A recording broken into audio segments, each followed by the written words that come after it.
Chers amis, chers auditeurs, bonjour, Monique Nakache à l'antenne pour Paris Culture et Spectacle. En cette semaine anniversaire, vous saurez très vite de choses pas très agréables puisque nous allons parler aujourd'hui avec deux intervenants. Je vais d'abord donner la parole à Jean-Pierre Allali. Bonjour Jean-Pierre.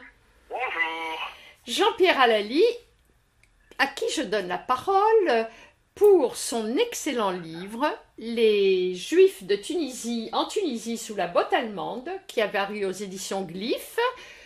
Jean-Pierre était déjà intervenu dans mon émission pour parler de ce livre, mais là, vous allez voir, ça va être présenté de manière différente.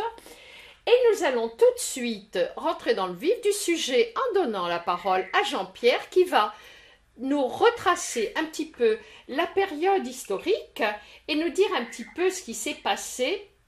À toi, Jean-Pierre.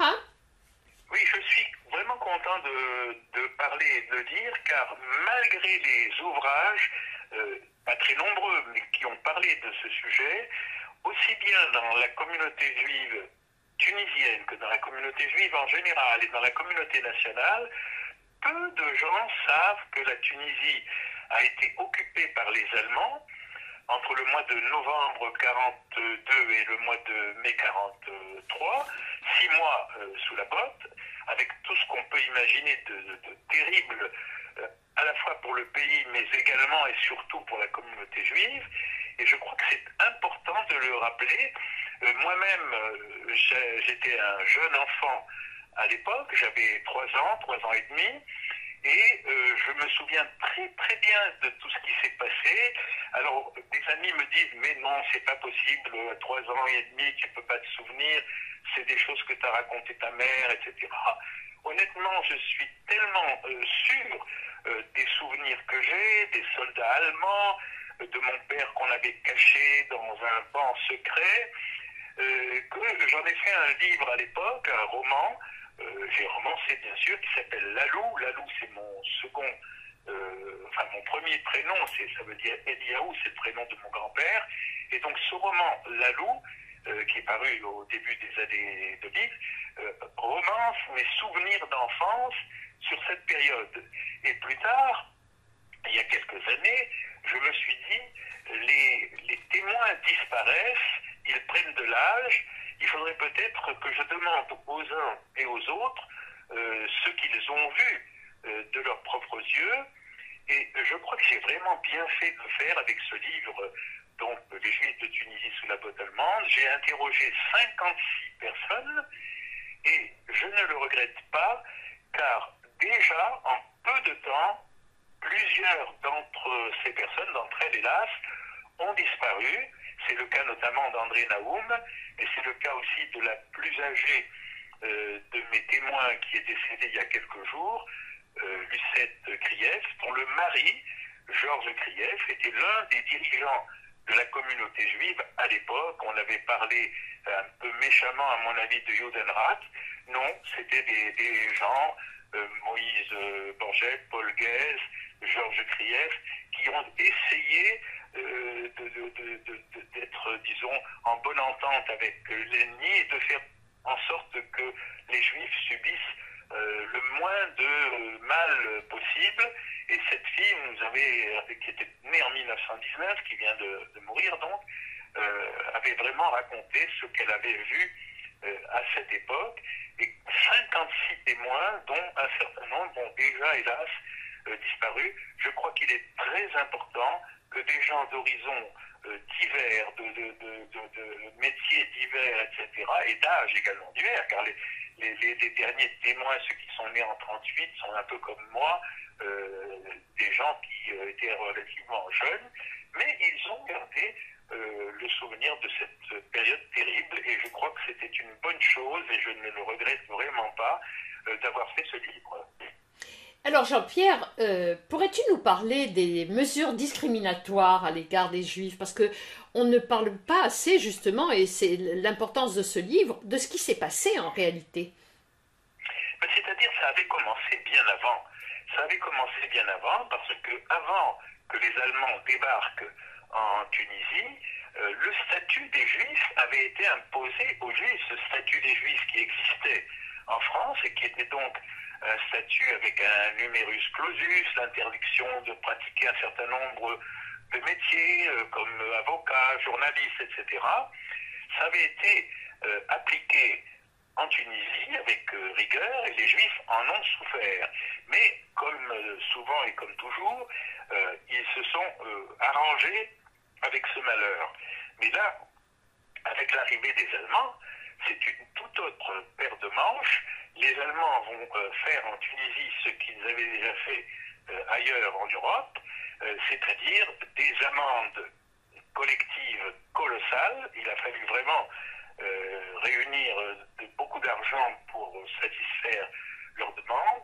L'instauration d'un travail obligatoire, c'est-à-dire qu'on a obligé les jeunes gens juifs à prendre une pelle et une pioche, on les a emmenés dans des camps, que ce soit à Bizerte ou ailleurs, et honnêtement pour rien, pour les humilier. Ils cassaient des cailloux, ils faisaient des routes mais qui n'en étaient pas, et certains sont morts d'épuisement, de faim. Et de maladie, et de maladie, Jean-Pierre. Quand ça n'était pas sous les bombes les bombes alliées, car les Alliés, au courant de la présence d'Allemands dans certains endroits, n'ont pas hésité à bombarder, même s'ils savaient qu'il y aurait des dommages collatéraux, et un certain nombre de Juifs, dont d'ailleurs le jeune frère de mon père, Simon, qui est mort comme ça lors de ces bombardements. Et alors, il y a eu aussi des logements réquisitionnés. Mais énormément, c'est-à-dire les gens, les Allemands ne se cassaient pas trop la tête, hein. Ils apprenaient qu'un juif possède, ou une famille juive possède tel ou tel bel appartement, ils en avaient besoin pour un de leurs officiers, toc toc, bonjour, eh bien écoutez, nous avons réquisitionné votre maison, à partir de demain à 14 heures, il faut la libérer. Et les gens ne pouvaient rien faire. Vous ne pouviez rien faire dans la mesure où c'était ça, où vous étiez emprisonné, tué ou n'importe quoi. Donc ça a été une des mesures terribles, la réquisition d'appartements pour loger ces messieurs, les officiers allemands et éventuellement leurs proches ou leurs familles. Et dans les témoignages des gens que j'ai recueillis, beaucoup racontent ce genre de choses et beaucoup racontent que quand ils ont récupéré à la libération leur appartement, il y avait eu vraiment des dégradations extraordinaires, des pianos abîmés, des cigarettes partout. Il a fallu tout refaire. Donc ça n'a pas été une mince affaire. Mais ce qui est pire quand même, c'est, donc j'ai parlé du travail obligatoire, mais il y a eu également des assassinats. Je raconte l'histoire d'un certain nombre de malheureux jeunes gens qui, pour une raison ou une autre, dans des marches forcées, l'un d'entre eux qui était qui avait un appareil, vous savez, orthopédique, qui ne marchait pas, il ne pouvait pas. Et donc l'Allemand lui dit il faut aller plus vite, et c'est comme ça qu'il a été abattu. Il y a eu plusieurs jeunes gens qui ont été abattus bêtement, un autre qui la nuit est sorti pour faire pipi. On l'accuse d'avoir fait des signaux aux avions ennemis, il est abattu, et il y a eu comme ça beaucoup de gens qui ont été, on peut dire, assassinés, hein, sans oublier qu'un certain nombre ont été emmenés dans des camps de concentration. Certains sont revenus. Bon, c'est pas facile, contrairement à l'Europe où c'était facile de prendre des gens, de les mettre dans un train et de les envoyer en Pologne. Au départ de la Tunisie, c'était difficile car il fallait mettre les gens soit dans un bateau, soit dans un avion, ce qui n'était pas une mince affaire. Mais il y a eu quand même un certain nombre de personnes qui ont été déportées. Une stèle le rappelle au cimetière du Bourgel. Et il y a eu des gens qui ont été déportés. Je pense notamment, et je le raconte dans mon livre, à la tragédie de la famille Semla. 3 personnes, un père et ses 2 enfants, qui sont arrêtés, en somme, comme ça, ils essayaient de rejoindre les lignes alliées, mais bon, c'est pas un crime extraordinaire. Ils ont été arrêtés, considérés comme des espions, envoyés en Allemagne, un simili-procès dans une ville qui s'appelle Halle, et le père, Semla, et ses deux enfants ont été abattus à la hache, le père devant assister à l'exécution de ses enfants. Ce sont des choses terribles qu'il faut rappeler aux Juifs de Tunisie et aux Juifs tout court de la communauté. Nous avons subi des choses absolument terrifiantes et il est important de le rappeler. Comme il est important de rappeler, je le fais dans mon livre, qu'il y a eu des actes d'héroïsme et notamment, on ne saurait oublier un soldat allemand qui a sauvé des Juifs et ça c'est vraiment unique.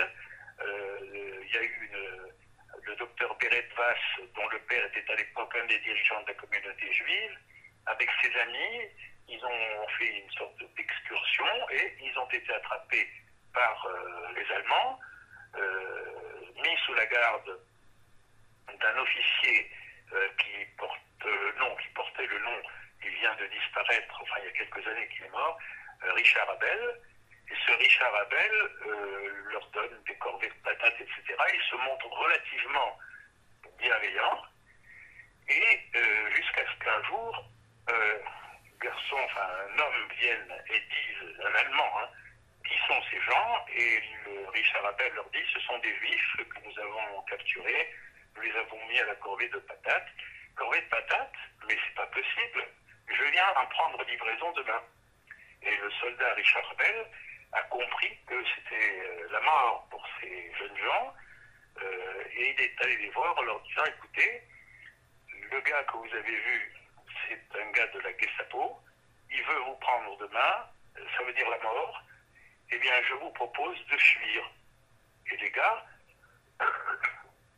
les jeunes gens ont été estomaqués de voir que leur gardien, un soldat allemand, leur dit je vous propose de fuir. Ils n'y ont pas cru. Ils ont dit oui, mais vraiment, comment on va faire? Il dit je vais vous donner un plan, vous allez voir, ça va, je vais vous donner comment se diriger pour éviter les Allemands, etc. Et ils se sont réunis entre eux. Et un d'entre eux a eu l'idée, si on lui demande de nous donner une arme, on le croira. Et il demande aux soldats allemands qui les avaient fait prisonniers une arme. Et incroyable, il dit d'accord, je vous donne une arme avec des cartouches. Et ce qui est incroyable, c'est que le jeune Beret Vass, Ludwig Beret Vass, Louis, a eu l'idée de donner à ce soldat allemand un petit papier. Cet homme est un ami et il a mis l'adresse de la famille Beret Vass à Tunis. Et à la libération, donc ils ont été sauvés grâce à ça, et à la libération, quand ce soldat allemand s'est senti lui-même en danger, il est allé voir la famille Beret Vass, qu'il a hébergé et sauvé, comme ça, des troupes alliées qui auraient pu l'attraper. C'est une belle histoire. Bravo. Il a été reconnu et il a eu la médaille des Justes. Bien mérité. Jean-Pierre, je suppose que tu vas intervenir dans certaines communautés pour en parler? Oui, très prochainement, le 20 décembre, au MJLF à Paris, dans le cadre de la loge Gershwin, à 20h, il y aura avec moi Frédéric Gasquet, qui est l'héritier de la famille Semla dont j'ai parlé tout à l'heure, et Jules Zera. Jacques Zera. Jacques Zera, pardon, qui racontera son expérience de collaborateur de la résistance. Merci Jean-Pierre. Nous allons poursuivre cette émission avec notre ami Claude Sidbon, à qui je dis tout d'abord bonjour Claude. Bonjour depuis Herzliya. Alors Claude Sidbon, que l'on ne présente plus, sociologue, nous sommes toujours dans la semaine du devoir de mémoire et Claude Sidbon va nous parler d'un événement tragique qui s'est passé en 1949. Je veux parler de l'accident des enfants d'Oslo. Je n'en dirai pas plus. Je crois que Claude a beaucoup de choses à nous raconter. Claude, allons-y. Nous sommes en 1949. Le leadership israélien est plongé dans un débat portant sur savoir qui il fallait faire immigrer et comment. lorsque survint une proposition norvégienne qui dit envoyez-nous des enfants immigrants, nous les accueillerons dans un cadre de convalescence et la Diète des Jeunes, présidée par Moshe Kol, va envoyer cette proposition au Maroc et en Tunisie et on commence à faire partir des jeunes gens qui vont faire d'une part une espèce de reconvalescence, mais aussi une préparation à l'Aliyah en leur donnant des cours d'hébreu. Et donc, jusqu'au moment où arrive cette catastrophe, pour la première fois dans l'histoire d'ailleurs, on va voir un avion qui va arriver de Tel Aviv et qui va aboutir à Tunis. Et alors, on est à l'aéroport d'El Aouina et il y a deux avions de Dakota qui vont être remplis par les 58 enfants d'un âge moyen d'une dizaine d'années. Ces enfants viennent de Moknin, de Sousse, de Nabel et de la capitale. Les deux Dakota, avec à leur bord des équipages néerlandais, donc se posent sur l'aérodrome d'El Aouina, près de la capitale. Les enfants attendent, j'allais dire, sur deux fils, dans le froid, et on est en train de les faire monter. Lorsqu'un appareil des Colas se posa sans encombre sur Oslo. Le second, et c'est là le drame, ce fut un incident sur incident. Tout d'abord, la radio tomba en panne, ensuite le brouillard empêcha l'avion de se poser à Oslo. Et si vous voulez, pour réparer la carte topographique se révéla en fait erronée, la fatigue accumulée de l'équipage, l'ensemble de tous ces éléments aboutirent à la tragédie et l'avion percuta le sommet des arbres sur les hautes terres près d'Oslo en s'écrasant, en laissant derrière lui sur une colline enneigée le sillon roussi d'un atterrissage prématuré. Deux équipes de sauvetage se rendirent sur les lieux et d'ailleurs aujourd'hui, arrivé en Norvège, quand on parle de la catastrophe d'Oslo pour ce pays qui est aussi grand que la Tunisie, tout le monde connaît cette catastrophe parce qu'elle a touché tout le pays ensemble. Les équipes vont et on va, si vous voulez, découvrir l'horreur. 27 enfants, 3 accompagnatrices et 4 membres de l'équipage qui trouvent la mort. On demande aux parents de fournir des éléments de reconnaissance. Ils ne savaient pas qui était, c'était vraiment le drame. Et alors le drame, c'est qu'on envoie ces cercueils à Tunis et les autorités tunisiennes, françaises aussi de l'époque, ont interdit que l'on enterre ces enfants malgré la volonté des parents en Israël. C'est terrible. Le grand rabbin d'Israël de l'époque, Yitzhak Herzog, qui est le grand-père de l'actuel député Yitzhak Herzog, a essayé de faire quelque chose, mais rien ne fut. Il y a eu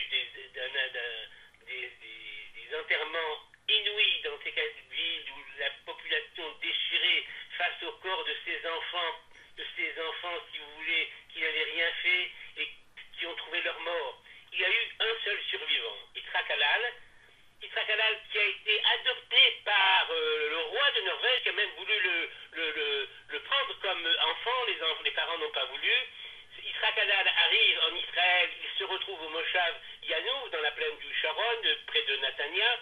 Et justement, le Moshav va profiter de cette histoire-là, j'allais dire, pour recevoir les premiers bâtiments légers du Moshav, qui ont fait aujourd'hui un musée que je vous conseille vivement de voir.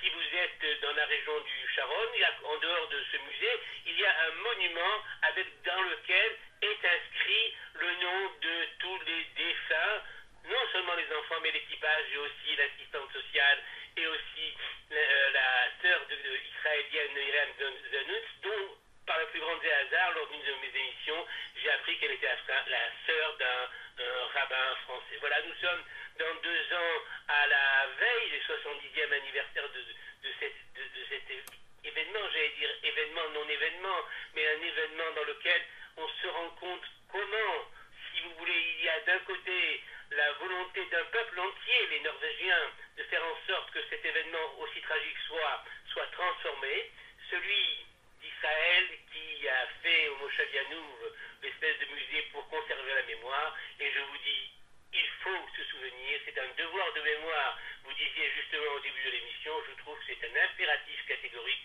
que nous devons vis-à-vis de ces jeunes enfants. Alors Claude Silban, toujours dans ce devoir de mémoire, hein, On se doit de rappeler que Yitzhak Halal n'était pas seul dans l'avion, il avait 2 de ses frères et une de ses sœurs qui ont péri.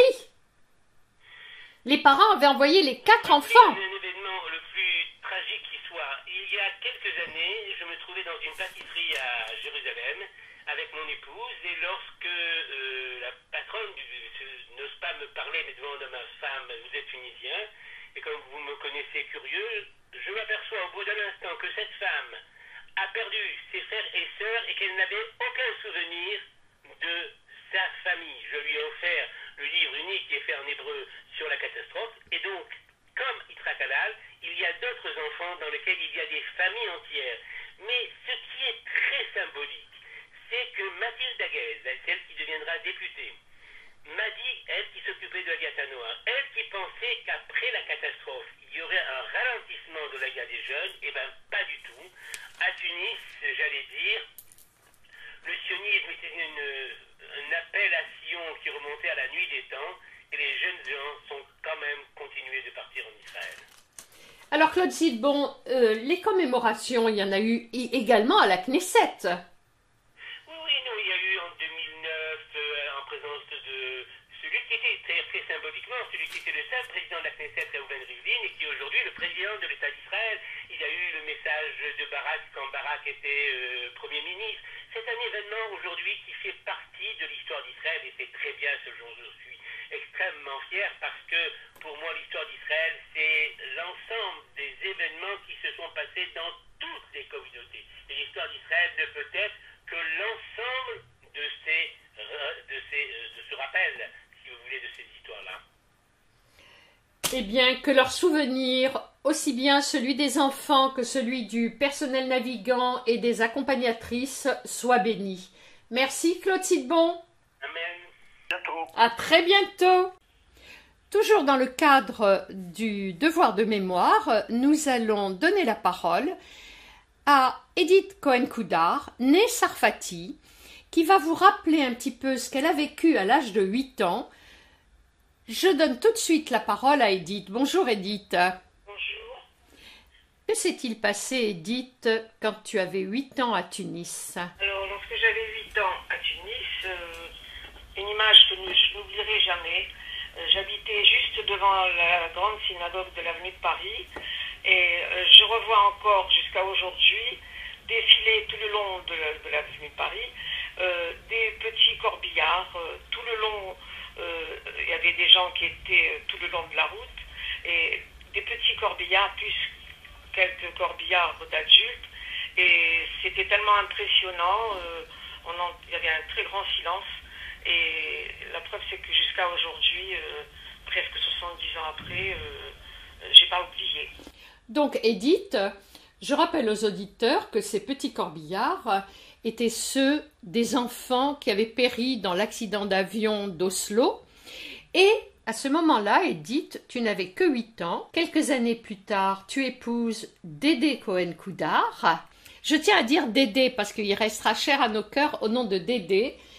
André fait plus pompeux. En entrant dans la famille Cohen-Coudard, tu deviens en quelque sorte la belle-sœur d'une des accompagnatrices de l'accident d'Oslo.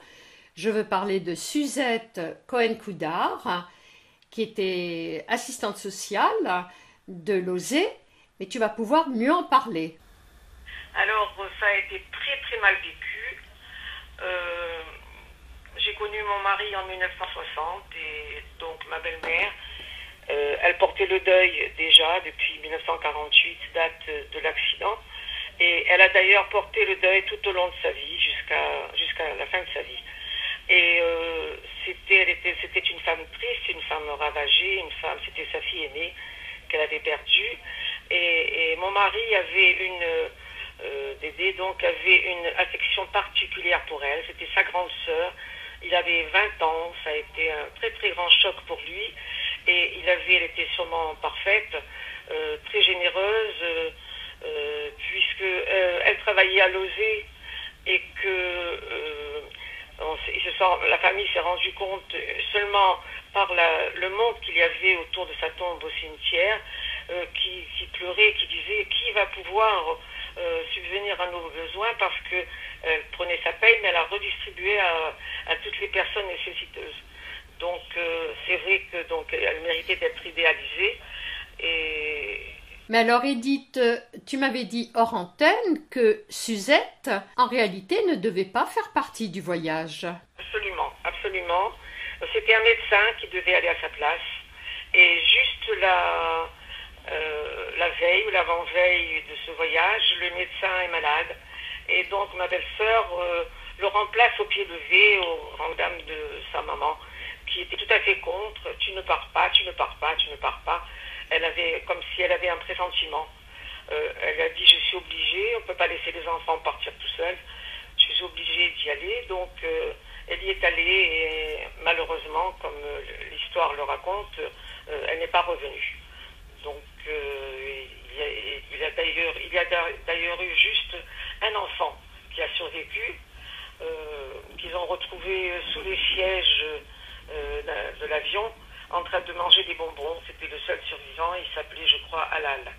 C'est une histoire poignante et tous ensemble, souhaitons que son souvenir soit source de bénédiction pour l'ensemble des Juifs de Tunisie qui ont subi le préjudice de la botte allemande et l'accident d'Oslo, l'événement d'Oslo qui a pris le nom Enfant d'Oslo. Mais je crois également, Edith, qu'il y a un souvenir qui t'appartient, un souvenir tout à fait personnel. Qu'est-il arrivé quand tu as annoncé à tes parents que tu allais épouser Dédé Cohen-Coudard? Voilà, donc maman grimpe sur un petit escabeau et donc nous étions en 1960, l'accident s'étant passé en 48. Elle monte sur un escabeau et elle retire un quotidien sur lequel était relaté cet accident. Et elle me dit, tiens, regarde, voilà, elle l'avait gardé, je ne sais pas pourquoi. Elle avait gardé, comme ça, qu'on peut garder encore peut-être prémonitoire qu'un jour elle aurait à le tirer pour me montrer l'histoire de ma belle-sœur. C'est peut-être... voilà. Merci Edith Cohen-Coudard pour ce témoignage poignant. Je vous en remercie beaucoup, au revoir.